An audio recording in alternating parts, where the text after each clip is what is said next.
très bien. C'est l'intrigue. Oui. Alors ce film, c'est vraiment un film de corps, d'action qui laisse peu de place pour la réflexion, du moins la réflexion chez le personnage principal qui est Bilal. C'est vraiment un mec qui pense avec ses poings. Comme j'aime à dire. Donc, il mange pas, il boit, il fait pas l'amour, il baise, il ne parle pas, il hurle. C'est quelqu'un qui est dans des excès extrêmes, très intenses. Et je pense qu'il a une rage, enfin je suis certaine d'ailleurs, cet homme est fait de rage, peut-être d'une certaine frustration qui fait il n'a pas appris à communiquer avec l'autre et qu'il s'est volontairement marginalisé de la société. Et c'est ce qui fait il est à prendre de façon totale, euh, animale ou à laisser. Et il a été laissé, je pense, par une société qui, elle, force un peu l'intégration mentale et l'uniformité au sein des êtres, des êtres humains. Euh, je commence par comment préparer Bilal. Préparer Bilal, je pense il a pas une préparation en tant qu'être, il a plus une préparation sur le plan cinématographique. Parce que Bilal au cinéma et pour le cinéma, c'est un Bilal qui est différent. Bilal dans la violence, je souhaite à personne d'avoir des expériences dures dans la vie, tout simplement pour pas devenir ce marginal qu'il est devenu. C'est un choix, la marginalité.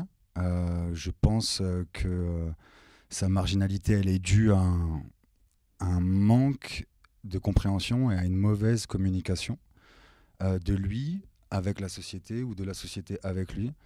Euh, Après, préparer le rôle, c'était surtout sur le plan physique, j'ai envie de dire.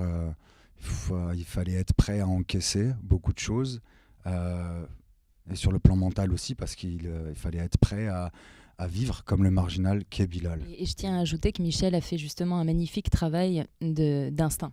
Il fallait vraiment, j'attendais de l'acteur qu'il ne joue pas, qu'il incarne, non pas jusqu'à s'oublier en tant qu'être humain pensant, mais quand je le dirigeais en direct dans des scènes où on était en mode one shot, notamment l'incendie de la caravane où on tourne en plan séquence pendant 25 minutes pour garder que quelques minutes au final. Si vous n'avez pas un comédien investi pleinement, qui peut éprouver quelque chose face à la destruction de son foyer, ça ne fonctionne pas. Et donc il fallait quelqu'un qui soit pas formaté par le fait de se regarder jouer dans des scènes très intenses comme la scène de sexe ou les scènes de baston. Quoi. Il faut être juste dans des émotions que nous autres, on n'est pas forcément amenés à vivre au quotidien.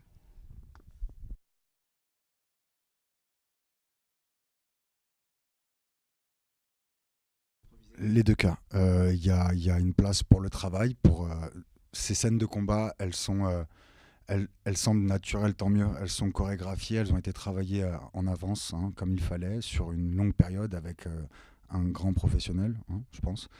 Euh, L'improvisation, elle a sa place à n'importe quel moment. Elle a eu sa place à un moment donné dans le film.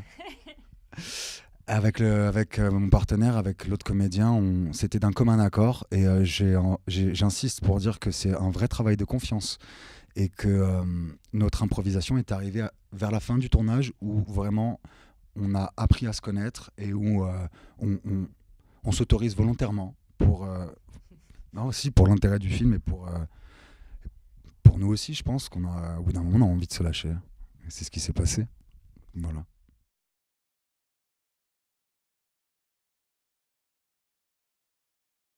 Alors, Bilal, c'est un peu l'homme que je ne serai jamais, ou l'homme que je refuse de laisser échapper de mon être féminin. C'est justement, moi, à titre personnel, j'ai beaucoup d'admiration pour cet homme justement qui ne cérébralise pas toutes ses actions. Et j'avais envie d'écrire sur un être très primitif, sauvage, alors que mon quotidien parisien est justement très renfermé dans un certain carcan, métro, boulot, dodo, on ne peut pas ouvrir la gueule dans la rue, sinon on se prend un coup de couteau ou on n'a pas le droit d'en donner non plus. Non mais je plaisante, hein, j'extrapole, mais en gros l'idée c'était, oui, de filmer, de faire un cinéma hors les murs parisiens aussi. Moi, je suis un peu fatiguée de voir souvent que le cinéma d'auteur reste enfermé dans des villes très urbanisées, alors on vit dans un magnifique pays qui est la France, avec la richesse de ses paysages, la campagne et la Touraine où j'ai grandi notamment et où a été tourné le film. Et j'avais envie de filmer des espaces ouverts sur le monde. La campagne, c'est pas que vieillot, c'est aussi une certaine modernité qu'on voit très peu au cinéma. Et j'aimais le décalage que la vie de cet homme apportait dans un certain cinéma actuel. C'est un peu de là où sont parties mes envies d'écrire et de raconter cette histoire.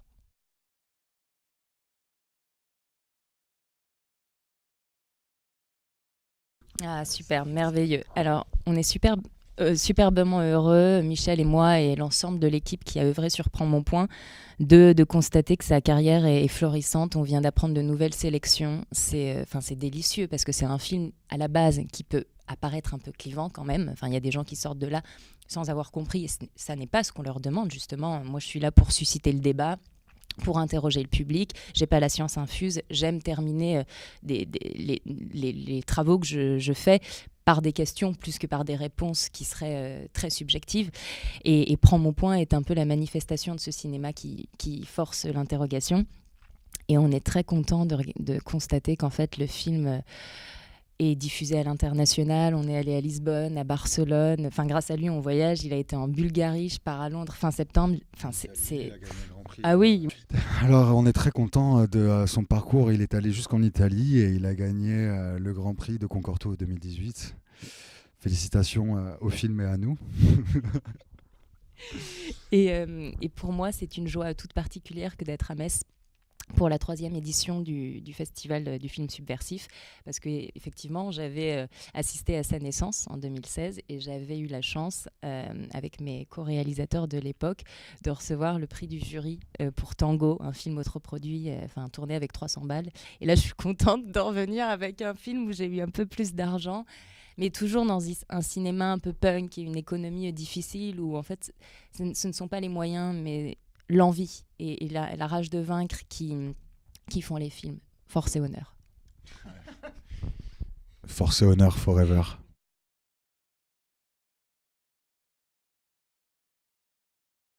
Elle a été fondamentale. J'aime à dire que ce film m'a permis le processus du phénix, vraiment. J'aime renaître de ses cendres, devenir plus fort, apprendre de ses erreurs. Je pense que le personnage de Bilal m'a vachement inspiré aussi parce qu'il est très direct dans ses choix. Et c'est quelque chose, je pense, qu'il faudrait appliquer dans nos vies. Mais c'est jamais bien de se forcer. Artistiquement parlant, j'ai réussi à tourner pour Arte. Je suis parti en République tchèque, j'ai tourné une production internationale où je parle en anglais, ce qui est un peu une nouveauté, ce qui est très excitant aussi. Donc artistiquement, ça m'a permis de m'émanciper et de construire, une nouvelle fois pour l'avenir, quoi. Attention. Et j'ajouterais que ce film marque aussi notre rencontre artistique, amicale et professionnelle. Et depuis, on a eu la chance de tourner un second film, effectivement, produit par Arte. Cet été, Michel avait un premier rôle, encore une fois, et c'était génial, quoi. On est parti dans de gros délires. Il incarne un Kevin tout pourrave à l'opposé de Bilal, parce que ce mec est vraiment un caméléon, et je vous le conseille, vous réalisateurs. Et là, on travaille sur mon prochain court. Il aura aussi un premier rôle, parce que pour l'instant, dans ma carrière et dans celle de mes films, j'envisage une place assez sacrée pour Michel, qui est un vrai partenaire artistique. Et je pense clairement, j'insiste aussi, je suis redondant, mais j'ai eu un parcours... j'ai fait un master cinéma à la Sorbonne. J'aime le dire. J'aime le dire parce que ça fait de moi un mec exigeant. Tu vois, maintenant, je sais vers qui me tourner. Et j'ai trouvé cette personne qui réunit ce que je ne suis pas, moi aussi, ce que j'aimerais être, qu'elle m'inspire énormément. Et que, artistiquement parlant, c'est grâce à ce film que je me suis vraiment libéré artistiquement. C'est ça le plus important. C'est... d'avoir reçu la confiance de quelqu'un que je respecte et que j'admire. Donc c'est le top. Tu as compris ? Confiance réciproque, ma gueule. Voilà, c'est tout. Après, c'est énergie, synergie. Bah ouais.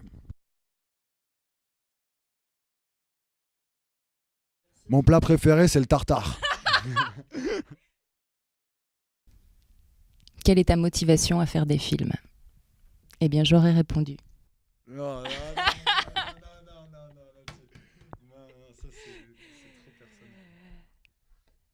Cracher ce que je ne peux pas dire. Et vraiment le cracher avec beaucoup d'amour et de rage, encore une fois.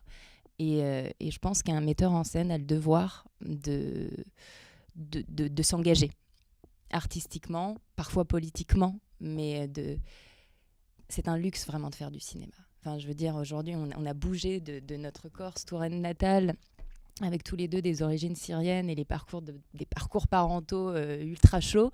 Et aujourd'hui, on est à Paris, sans soleil, parce qu'on kiffe faire des films. Et waouh, quoi, j'ai attendu 28 ans pour faire vraiment, vraiment des films. Donc maintenant, j'ai faim, grave faim. Quel type de cinéma, en fait, tu aimerais faire? J'aimerais faire du cinéma comme je fais avec Sarah, du cinéma spontané, instantané et travaillé et très profond, avec beaucoup de lignes de lecture et beaucoup de place dans la création et dans la composition. Parce que cette personne, il y en a d'autres, hein, mais je suis tombé sur elle, c'est moi qui l'ai eue. Elle est vraiment à l'écoute et elle respecte l'artiste en chacun de nous. Et ça, ce moyen de communiquer, d'être, je l'ai eu grâce à ça. Je l'ai eu grâce à elle. J'arrête de lui jeter des fleurs. Elle est recouverte déjà. Hein? Après, bon, quel type de fleurs on parle? Des pâquerettes, des roses, du safran. Ça coûte plus cher encore le safran. Ça, tu vois, écoute, ça, on est bien. Et du coup, demain, si t'arrives, Guillaume, à monter la vidéo dans les temps, Inch'Allah, vous êtes tous les bienvenus à la projection de 19h au club de Metz. Alea Jacta Est. Merci Guillaume. On parle latin, arabe, anglais, français, italien. On est là. Merci.